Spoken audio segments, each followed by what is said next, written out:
Coucou à tous, je suis une nouvelle flamme jumelle qui arrive sur la plateforme YouTube.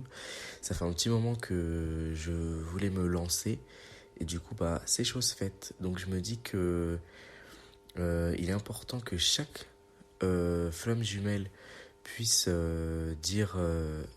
puisse exprimer son ressenti et son vécu de façon à pouvoir aider plus globalement toutes les flammes jumelles. C'est-à-dire que j'ai constaté que quand je regardais plusieurs chaînes YouTube et qu'elle disait des choses très similaires, et ça me confortait dans mon travail, ça m'aidait à avancer plus vite. Avoir plusieurs avis permet de mieux travailler. Donc du coup, je me présente, je m'appelle Amy, 12 flammes pour ma chaîne YouTube. Et du coup, je vais vous expliquer la rencontre avec mon jumeau, parce qu'il faut bien commencer quelque part. Euh, donc du coup, la relation de flamme jumelle a complètement bouleversé ma vie. Et aujourd'hui, elle est complètement changée. C'est-à-dire qu'elle n'est pas...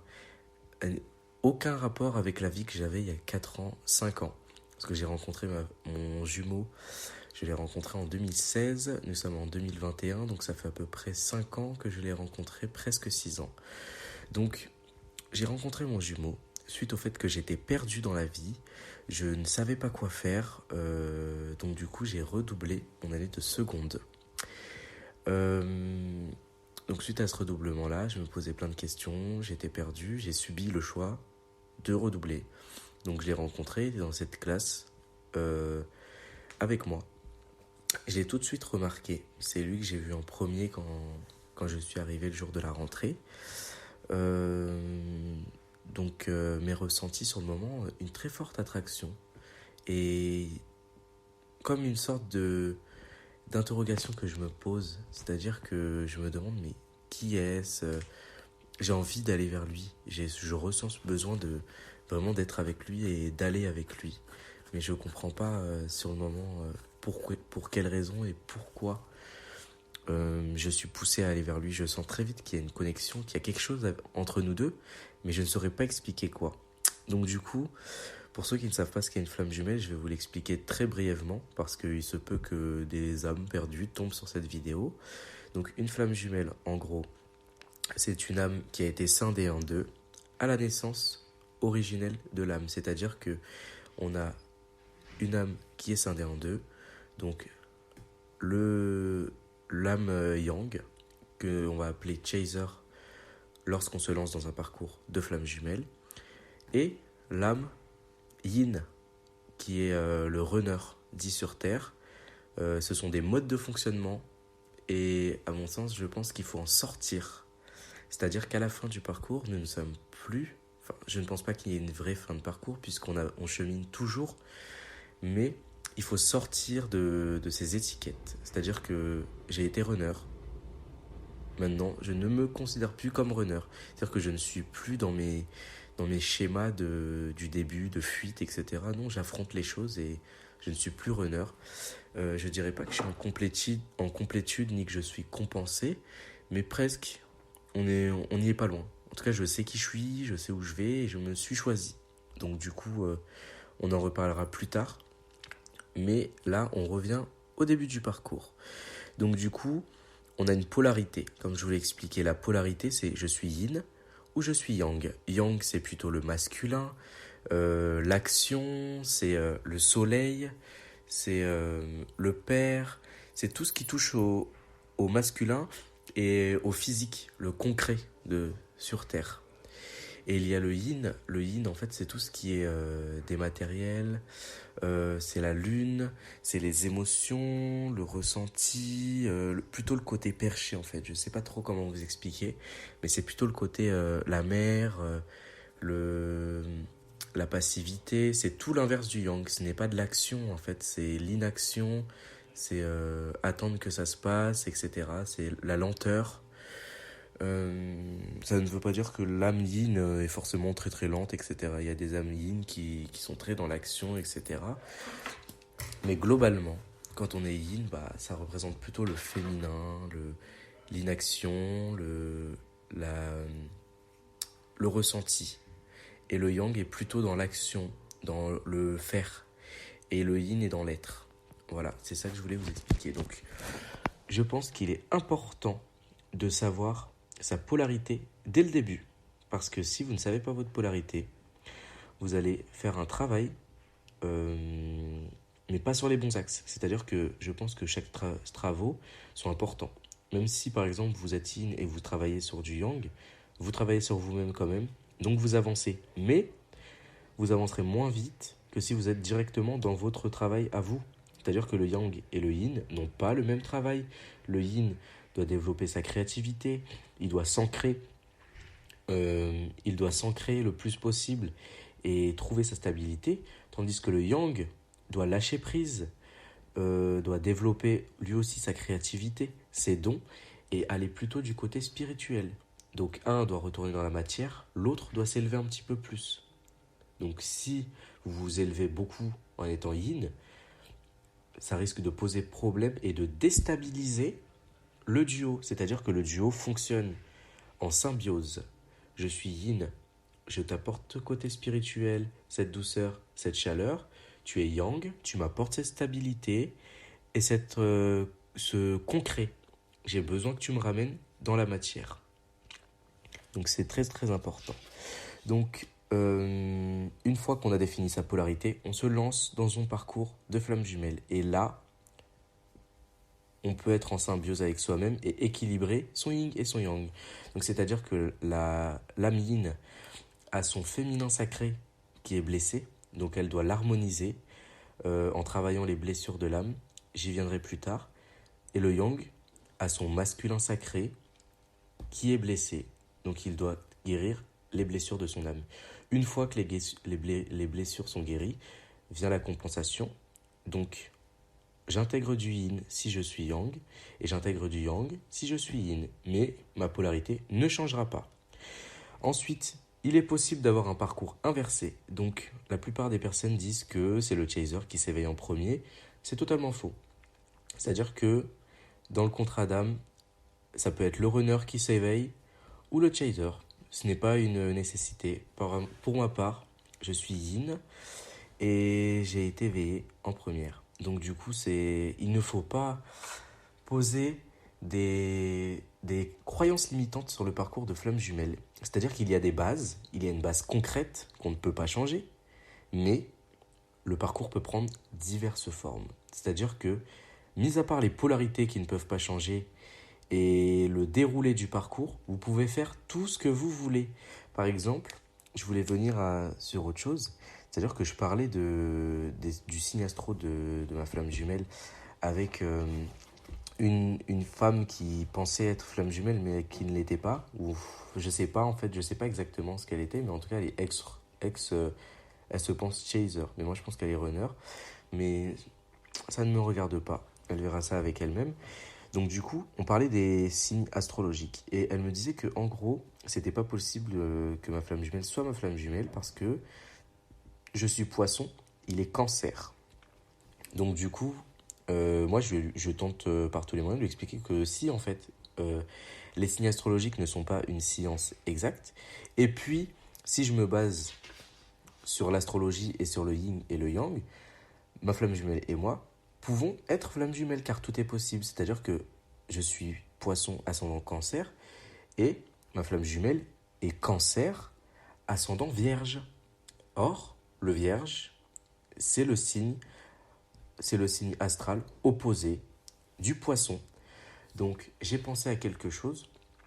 Alors, vous voyez le signe solaire que nous avons, c'est ce que nous dégageons, mais c'est plutôt interne, c'est-à-dire que je montre mon signe solaire aux gens de ma famille. Par contre, l'ascendant, c'est ce que je dégage dehors. Donc, le yang, c'est l'extérieur. Donc, ascendant vierge. Et le yin, c'est l'intérieur. Je suis poisson. Donc, nous sommes complémentaires. Et le cancer vient jouer un rôle de féminin et de masculin. Parce que j'ai découvert il n'y a pas très longtemps que le cancer, en fait, c'est un signe qu'on peut assimiler au yin et au yang. C'est-à-dire que même quand on regarde le signe cancer, c'est 2 9, enfin du coup c'est un 9 et un 6 qui sont opposés. Donc du coup, je pense que lui, à l'intérieur, il est plutôt yin-yang, et à l'extérieur, il est yang. Et moi, je je suis yin à l'intérieur et yin-yang à l'extérieur. Et ce qui est vrai, c'est-à-dire que à l'extérieur, je suis plutôt quelqu'un d'actif, je fais ma vie, je travaille, je bouge, je fais des actions, je suis yin-yang, je suis assez équilibré quand je suis dehors. Par contre, quand je suis chez moi, je suis très yin. Mis à part faire mon ménage, ma vaisselle et faire à manger, je lis, je fais des activités très yin, je ne suis pas très dans l'action, je fais du sport quand je suis dehors, quand je suis au travail. Donc du coup, je pense que euh, ça s'applique pas toujours de la façon dont on pense les signes astro complémentaires et opposés. C'est-à-dire que ma flamme jumelle pouvait très bien, tant qu'en fait il faut respecter le principe du yin et du yang. C'est-à-dire que tant que mon jumeau a un signe qui est opposé au mien dans son ascendant ou dans son signe solaire, tout va bien. Et puis il faut voir les actions aussi. C'est-à-dire que par exemple, le poisson, principe féminin, l'émotion, la terre, c'est le féminin, mais ça peut représenter aussi le masculin. C'est-à-dire que la terre, c'est le concret, c'est le yang, c'est etc. C'est comme le principe du feu et de l'air. L'air, on ne peut pas le percevoir, on ne peut pas le toucher. Tandis que le feu, c'est plus dans la matière. Donc du coup, le feu sera yang et l'air sera yin dans le couple. Et bien là, c'est pareil. L'eau n'est pas malléable, on ne peut pas la travailler, on peut pas la contrôler. Je pense que c'est yin. Et le concret, la terre, ce qu'on peut travailler, ce qu'on peut percevoir, très, qui est canalisable, qui est... Je ne sais pas comment vous expliquer, mais en gros, je pense que ceux qui sont... Vous m'avez compris. Voilà. Donc, l'eau et l'air, je pense que ce sont des principes yin. Voilà. Ensuite, donc du coup, il est possible pendant le parcours de douter de sa flamme jumelle, de douter du parcours. Surtout chez le yin. Le chaser, je sais pas exactement ce qu'il ressent pour le moment. Je le saurai très bientôt, puisque étant presque compensé, je pense qu'on va se voir dans pas longtemps. Mais il est possible d'avoir des doutes. Alors, pour la petite anecdote, après l'année catastrophique que j'ai passée avec ma flamme jumelle, j'ai cherché je l'ai cherché en tous les hommes que je croisais. C'est-à-dire que tout le monde était ma flamme jumelle. Je suis allé en première santé sociale, c'est-à-dire que j'ai eu 20 000 crushs. Je sais que je les aimais pas plus que ça, hein. Je les aimerai jamais autant que j'aime mon chaser. Mais je les cherchais en eux. En fait, chacun avait une qualité que lui avait. C'est-à-dire que soit ils avaient son signe astrologique, soit ils avaient son intelligence, soit ils avaient sa force, mais ils n'avaient jamais tout de lui. En fait, je ne trouverai jamais un homme qui arrive à la hauteur de mon chaser. C'est-à-dire que il est tout, il représente tout ce que j'aime. Et si je pose des caractéristiques sur l'homme idéal, bah, c'est lui. Bien avant même de le rencontrer, si je pouvais dresser un tableau de l'homme idéal, bah, c'est lui en fait. Il est sportif, athlétique, intelligent, il est fort, il dégage ce côté très masculin que j'adore, mais à la fois une sensibilité et un petit côté féminin, j'adore, j'adore. Donc du coup, euh, vérifiez bien si vous êtes dans un parcours de flamme jumelle, parce que vous pouvez ne pas être dans un parcours de flamme jumelle, mais être dans un lien d'âme sœur qui vous fera tout autant évoluer, car je pense que tous les liens se valent.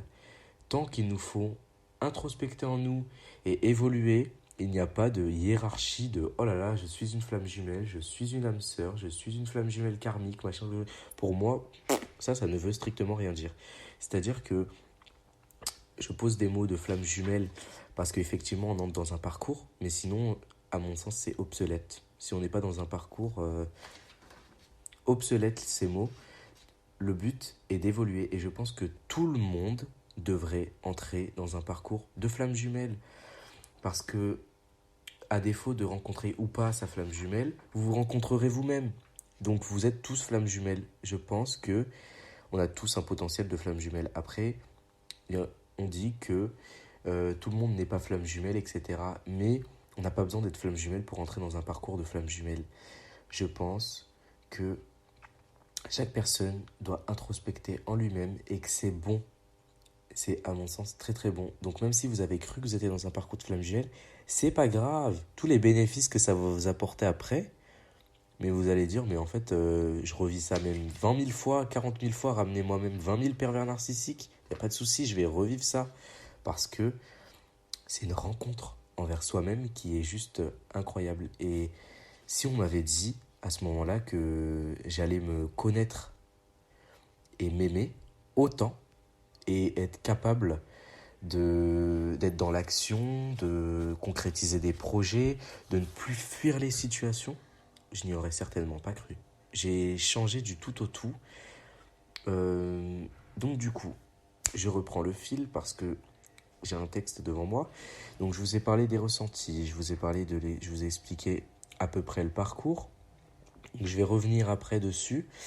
Les signes astro, je vous ai parlé de la polarité. Qu'on peut être dans un parcours inversé. Donc un chaser qui fuit et un runner qui fonce. Et je vous expliquerai plus tard ce que c'est et je vous mettrai des liens de vidéo parce que certaines personnes l'expliqueront mieux que moi.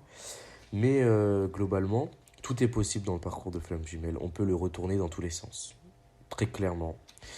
Donc si vous ne vous reconnaissez pas dans une vidéo ou quoi que ce soit, c'est pas grave. Cherchez-en une autre. Vous allez forcément trouver quelqu'un qui a vécu la même chose que vous. C'est pour ça que je raconte ma life tout de suite. Ensuite, donc, vérifiez bien si vous êtes dans un parcours de flamme jumelle pour pouvoir travailler dessus. Mais, si vous n'êtes pas dans un parcours de flamme jumelle, suivez les axes, il n'y a pas de souci. À la fin, vous allez vous retrouver vous-même. Vous allez être en complétude et je pense que ça ferait pas de mal à la Terre qu'un un peu plus de gens soient en complétude. Ensuite, lorsque nous sommes flammes jumelles, il y a beaucoup de similitudes dans la vie des jumeaux. C'est-à-dire que ils sont soit très opposés, c'est-à-dire que par exemple, moi je suis capitaliste. Je suis pour faire son argent et travailler honnêtement, etc. Par contre, un capitalisme équitable. Mais mon jumeau, lui, est communiste. C'est-à-dire que il avait en tout cas, je ne sais pas aujourd'hui concrètement qu'est-ce qu'il en pense, mais c'est une sorte de Che Guevara. Moi je pense que c'est la réincarnation de Che Guevara. Vu comment il parle des choses et tout, vraiment je pense que c'est la réincarnation de Che Guevara. Donc du coup, nous sommes soit opposés, soit très ressemblants. Donc c'est-à-dire qu'il est cancer, je suis ascendant cancer, donc on se ressemble. Mais en même temps, on est opposés. Je suis poisson, il est ascendant vierge. Donc on est opposés, mais en même temps on se ressemble. Donc c'est-à-dire qu'on se voit comme dans un miroir. Donc on a les mêmes capacités, lui et moi, je n'en doute pas. On a une certaine empathie envers les gens et une hypersensibilité qui est accrue. On pense plus aux autres qu'à nous. Enfin du coup, penser. Maintenant, c'est équitable. Je pense aux gens autant que je pense à moi. C'est pas de l'égoïsme, c'est je me suis choisi. Comment vous voulez être heureux et rendre les gens heureux autour de vous si vous ne vous priorisez pas? Des fois, il faut savoir se mettre en retrait, prendre soin de soi et retourner sur la scène. Ensuite, donc, je voulais parler du prénom et du nom de famille. Par exemple, pour vérifier les polarités et comment vous vous sentez dans le parcours, parce que le nom et le prénom sont très très importants. Donc par exemple, lui, son prénom, eh ben, il veut dire gagner. Gagner, à mon sens, c'est très yang. C'est-à-dire que c'est très je suis dans l'action, je bosse, machin, et je gagne la chose à la fin. Très dans le résultat. Le résultat, c'est yang. Donc, il est bien yang. Et moi, mon prénom, en tout cas mon prénom de naissance, puisque je vais le changer, mais je vais garder une petite partie pour garder quand même ce côté où je ne perds pas mon identité, c'est bénédiction. Bénédiction, c'est plutôt spirituel, c'est plutôt, amen, c'est spirituel, c'est la religion, c'est le sacré, c'est je bénis. Ce n'est pas une action concrète, ce n'est pas... Enfin, si, bénir est une action concrète, mais je veux dire que c'est de l'ordre du spirituel, du folklorique. Ce n'est pas une action qu'on peut toucher, qu'on peut... Ce n'est pas... Je peux te bénir par la pensée. Or que gagner, il faut forcément que... Pour gagner, il faut que j'émette quelque chose dans le concret, dans la matière. Par exemple, si je veux gagner un marathon, ben, il va falloir bien que je cours. Donc c'est yang.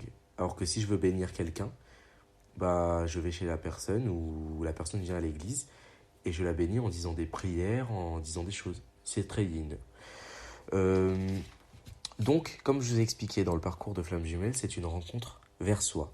Donc, vous allez devoir guérir vos blessures de l'âme. Donc, pour le yang, c'est plutôt sa blessure d'abandon et de trahison. Et pour le yin, c'est sa blessure de rejet et d'injustice. Par contre, il se peut qu'il y ait une inversion des blessures secondaires. C'est-à-dire que, par exemple, chez le yin, qu'il puisse travailler de la trahison et le yang puisse travailler de l'injustice. Et il y a aussi la blessure d'humiliation qui peut être commun aux deux ou à un seul. Mais globalement, ça ne change pas. Le rejet, c'est pour le yin. Et l'abandon, c'est pour le yang. Ensuite, vous allez être amené à épurer un karma. C'est-à-dire que c'est pas la fête. Il y a forcément un job à faire. Vous avez des charges traumatiques et du karma au-dessus de votre tête, en vous, dans le système. Je ne sais pas où est-ce qu'il est stocké, mais il y a un karma très lourd d'anciennes vies, de cette vie-là. Ben, vous allez tout manger dans la gueule. Désolé de vous le dire comme ça, mais c'est la vérité. Surtout le yin se bouffe. Enfin, je dis le yin parce que j'ai été éveillé en première, mais l'âme éveillée se bouffe tout en pleine tronche. C'est-à-dire que c'est pas une question de foudre karmique ou quoi que ce soit, parce que je n'ai pas expérimenté ça, je l'ai pas vu de cette manière. Après, ça se trouve qu'elles existent ou pas, je m'en fiche, je suis pas dans ça. Mais l'âme éveillée, elle bouffe tout le karma en pleine tronche. Après, l'âme non éveillée bouffe du karma aussi, mais un peu moins, un peu moins. C'est plutôt l'âme éveillée qui est consciente qu'elle bouffe le karma. Donc c'est pire. Enfin, je sais pas si c'est pire ou si c'est moins pire, mais en tout cas, l'âme éveillée doit conscientiser le karma, déjà son propre karma, et aussi le karma du duo. Après, le karma de l'autre, je pense que c'est à lui de le régler. On peut l'aider, mais c'est à lui de le régler. Donc, pour régler ce karma, donc en fonction de vos blessures, vous allez attirer des situations dites karmiques, des triangulaires. Alors là, j'adore ça, et ce sera la prochaine vidéo. Donc, je vous explique brièvement ce que sont les triangulaires et j'arrête la vidéo maintenant. Donc, les triangulaires, ce sont des situations où il y a une victime, un bourreau et un sauveur. Et on doit épurer du karma.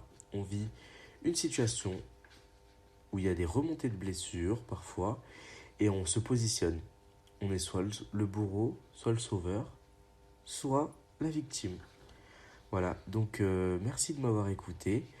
C'était 12 Flammes. Et à bientôt pour le podcast sur les triangulaires. Et je parlerai peut-être aussi du karma, parce que je n'ai pas tout dit.